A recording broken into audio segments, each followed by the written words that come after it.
Hello YouTube, just wanted to offer another watch review and one of the watches in my collection. I'm kind of going one by one through my collection of about a dozen watches and just contributing my little bit to reviews of these watches because there are many things about them that that I struggled to understand about these watches till I had it in my hand, and this is one of those that I wanted to talk a little bit about. I have a real mixed feeling about this. This is quite a mixed review. I can't give 100% thumbs up on this. I'm reviewing the Marina Militare GMT automatic.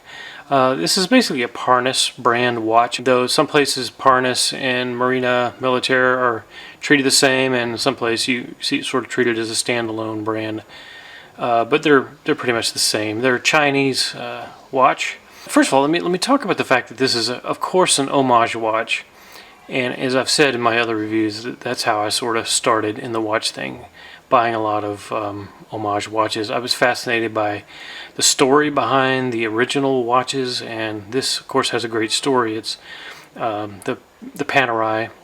It was one of the first dive watches for the Italian military, the Italian Navy, and it was designed to be able to go deep down as a dive watch, and just a very well constructed, very solid piece. And these are known to be large. They're known to be very like a tank, the real Panerais, and so definitely up for deep water diving use. This, of course, is not a deep water dive watch. I wouldn't get this watch anywhere near a real body of water.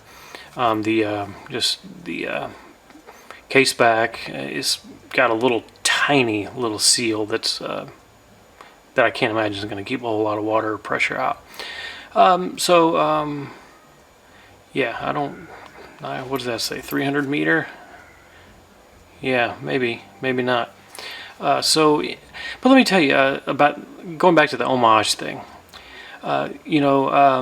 This is probably the one homage that people really just despise because of the name Marina Militare. There's a whole lot of debate on the internet as to whether that's a copyrighted thing, and they're just ripping off a copyrighted title of the watch or a brand.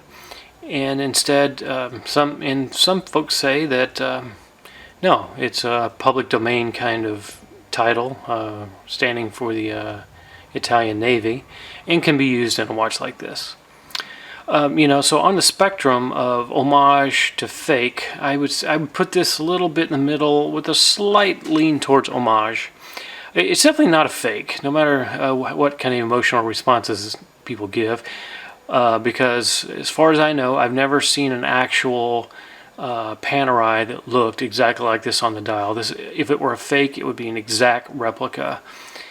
This is not an exact replica. The ones I've seen say Panerai at the top, Marina Militare at the bottom.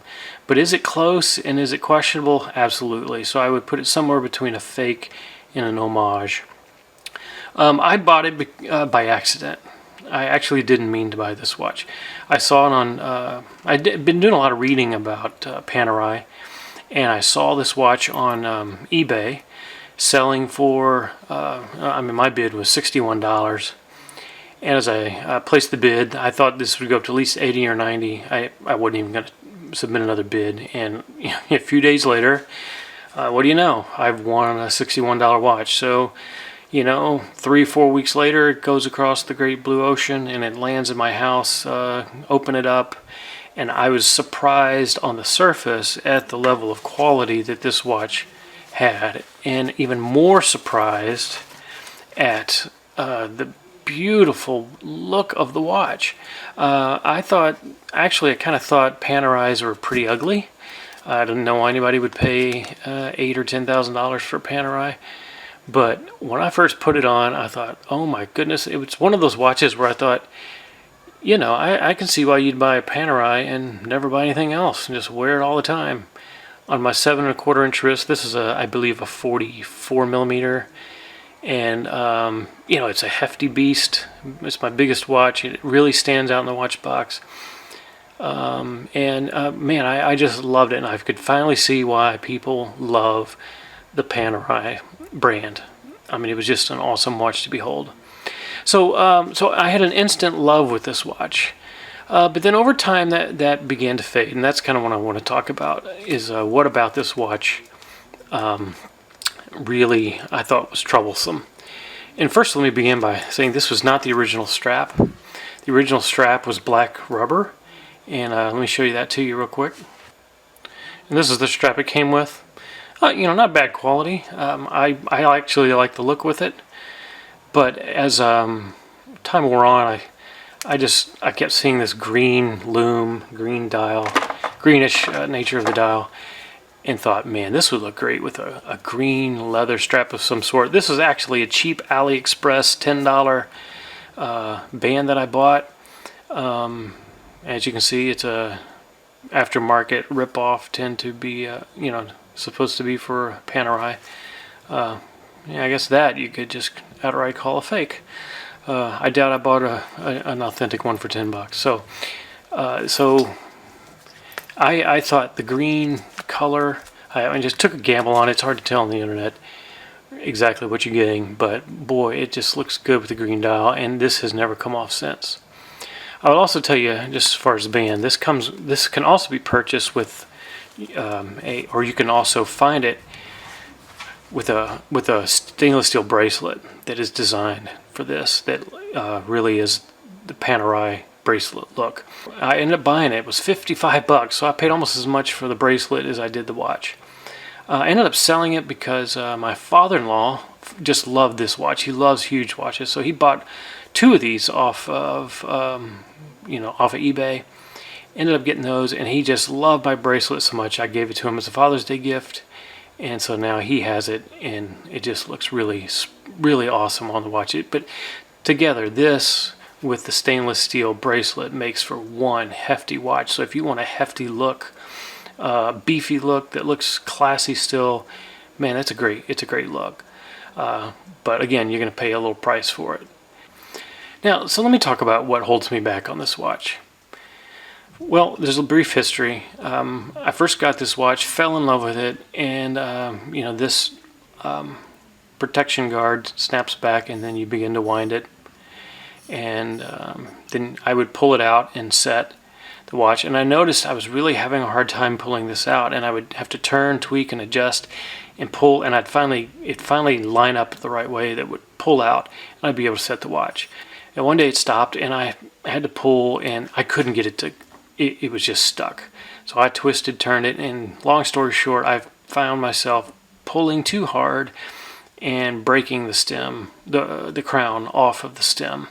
So I took this apart, took that out, and thought, well, I took the back off, and there's a little button you push, and to be able to pull out the stem, press the button, got nothing. Got a pair of pliers in there, pulled, got nothing. Long story short, it was stuck in there. So I wrote the guy on eBay thinking, man, I've lost my money.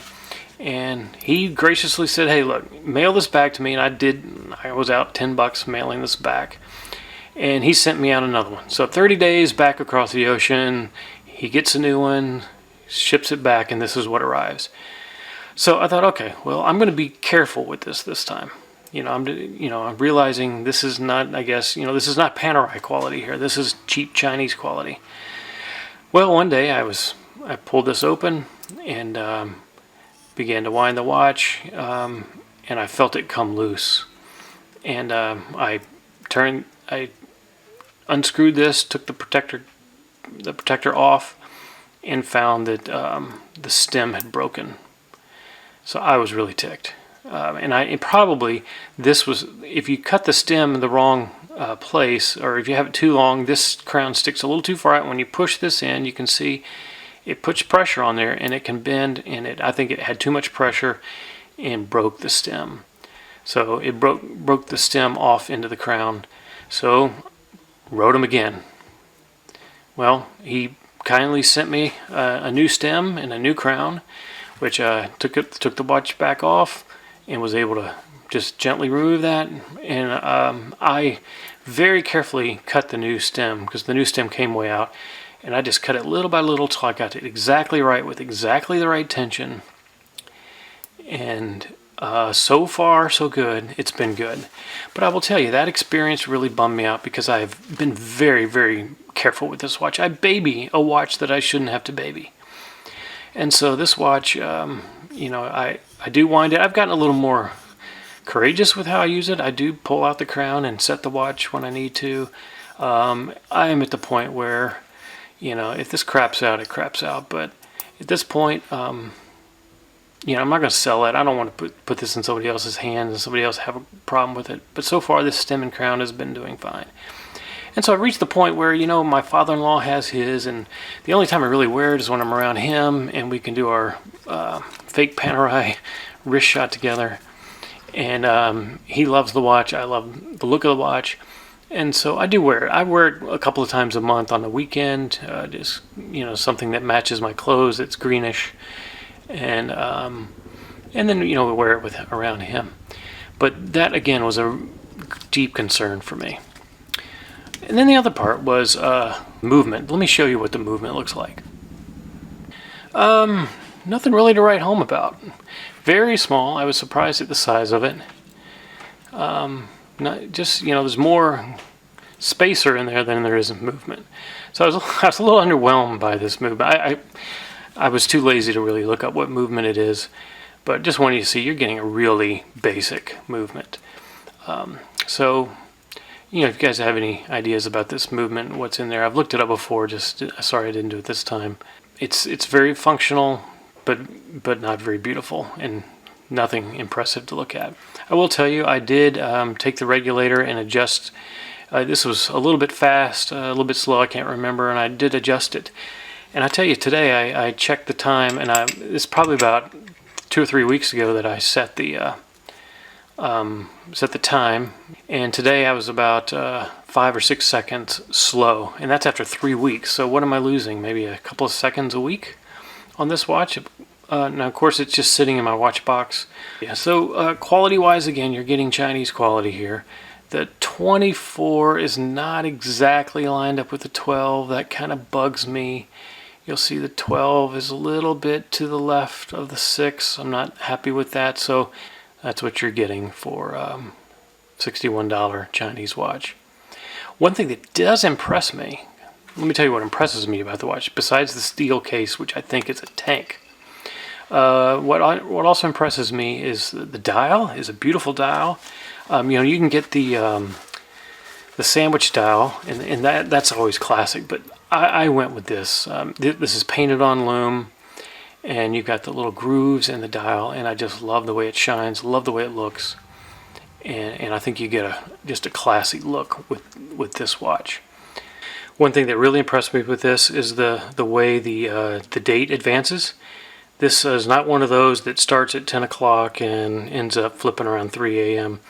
This thing, pretty much close to straight up noon, just flips. I've seen that on some of my higher end swish movements, and I've always been impressed with that. And so, the 2824 does that.